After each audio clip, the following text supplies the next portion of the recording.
एक बंदा ऐसा था जो इतनी इबादत करता था, याबुदु रब्बहु, अपने रब की इतनी इबादत करता था कि रूहुल अमीन उससे मोहब्बत करने लगे, हैरान होने लगे, यार इतनी इबादत करता है। फता अज्जबा जिब्रील हैरान हो गए, इतनी इबादत करता है। एक दिन हजरत जिब्रील को बड़ा प्यार आया, फस्तअज़ना जिब्रील फी ज़ियारती, हजरत जिब्रील रब की बारगाह में कहने लगे, मालिक फलां बंदा जो है ना, वो जो मस्जिद नूर में बैठता है, मिसाल दे रहा हूं, बड़ी तेरी इबादत करता है, मेरा जी चाहता है उसकी जियारत ना करके आऊं, उसकी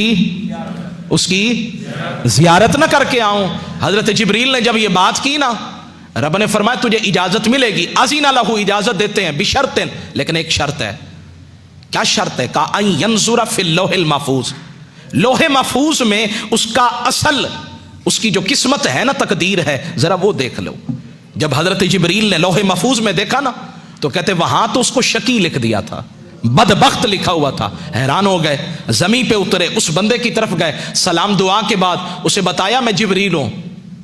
वो फिर भी उसकी इबादत में लगा रहा।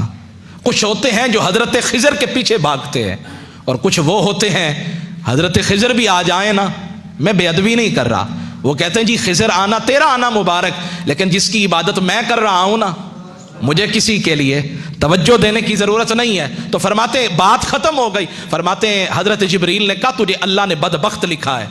वो पता क्या कहने लगा? अल्हम्दुलिल्लाह, नहीं सुबह ऊंची वाना सुभाना, हर हाल में राजी रहना, जैसे तू राजी वैसे मैं राजी। कहने लगा अल्हम्दुलिल्लाह, या अल्लाह तेरा बड़ा करम है, कम से कम लिखा तो है ना, बदबख्त लिखा तो है ना, कुछ तो लिखा है। इधर लिखे फिर भी तेरी मर्जी है, इधर भी लिखे तेरी मर्जी है, कम से कम इतना तो दिलासा है कि तूने लिखा है।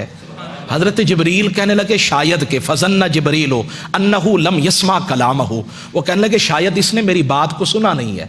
फ़अआद अलैहिल क़ौला, उस हजरत जिब्रील ने फिर कहा हजरत आप तो सारी जिंदगी इबादत करते रहे, सजदे करते रहे, और रब का यह मामला है कि उसने आपको शकी लिख दिया है। उसने फिर कहा अल्हम्दुलिल्लाह। फताअज्जब जिब्रील बड़े हैरान हुए, कहने लगे ये क्या मामला? उसने कहा लौलम अकुन, अगर मैं इस काबिल नहीं तो इसमें मेरे रब का क्या कसूर है? मैं अगर हूं ही निकम्मा, मेरी जात में मेरी किस्मत में लिखा ही नहीं है, तो इसमें मेरे रब का क्या कसूर है? जिब्रील ने सुना तो इस बात में भी बड़ा ताज्जुब आया, और जब ताज्जुब आया ना तो फरमाते हैं अल्लाह ने आवाज लगाई, सदा लगाई, जिब्रील अब जरा उन्जुर फिल लौहिल महफूज, अब देखो ना लौह महफूज में। अब जो देखा, फरमाया वहां बदबख्तों की लिस्ट से नाम निकाल कर ना रब ने बख्त वालों में उसका नाम लिख दिया था। या अल्लाह ये माजरा क्या है? फरमाया जो मेरी हर अदा पे राजी है, मेरे हर फरमान पे राजी है, तो फिर उसका नाम बदबख्तों में क्यों लिखूं, बख्त वालों में ना लिख दूं?